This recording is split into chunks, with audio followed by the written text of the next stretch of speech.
People who have died and come back to life. What did you see? 1. My dad died for a couple of minutes around 2015. He said he was driving his truck on the freeway, no traffic, just cruising. He came to when he heard one of the doctors calling his name. 2. My grandmother, who none of us ever knew. She died in 1930. She told me to go back. I was in a coma for 2 weeks. 3. Overwhelming peace and happiness. A bright, airy and floating feeling. I live a very stressful life. Imagine finding out the person you have had a crush on reveals they have the same feelings for you and then you win the lotto later that day. That was the feeling I had. 4. My dad's heart stopped when he had a heart attack and he had to be brought back to life. He kept the paper copy of the heart monitor which shows he flatlined. He said he felt an overwhelming sensation of peace, like nothing he had felt before. 5. My sister died and said it was extremely peaceful. She said it was very loud like a train station and lots of talking and she was stuck at this area that was like a curtain with lots of beautiful colors. Colors that you don't see in real life according to her. A man told her he was sorry, but she had to go back as it wasn't her time. 6. I was in a gray fog with a girl who looked a lot like a young version of my grandmother, who was still alive, but dressed like a pioneer in the 1800s. She didn't say anything but kept pulling me towards an opening in the wall. I kept refusing to go because I was so tired. I finally got tired of her nagging and went, and that's when I came to. I had bled out during a C-section and my heart could not beat without blood. They had to deliver the baby, and sew up the bleeders, refill me with blood before they could restart my heart, so,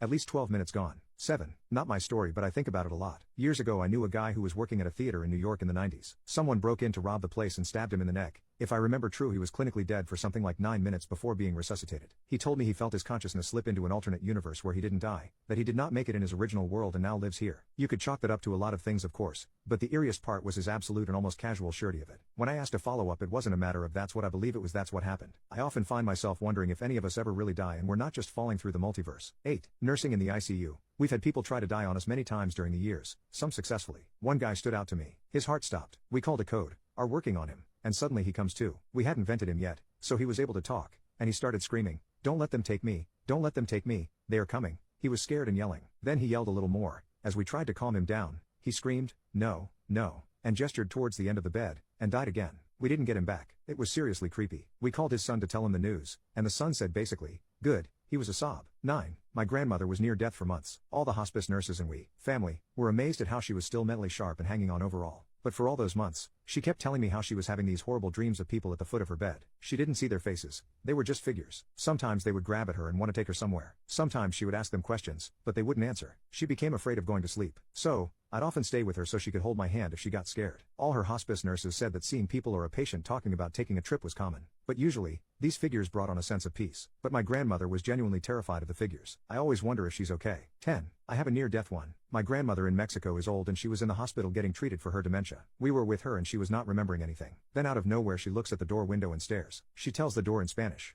"No, not me, not yet. Get the girl in the next room instead." I'm not going. Next thing you know, there's a code in the next room and the girl died sometime later. We didn't know who was in the rooms around us. We think she saw La Muerte, essentially the Grim Reaper in Mexican culture. And then she was back to her dementia self. Crazy.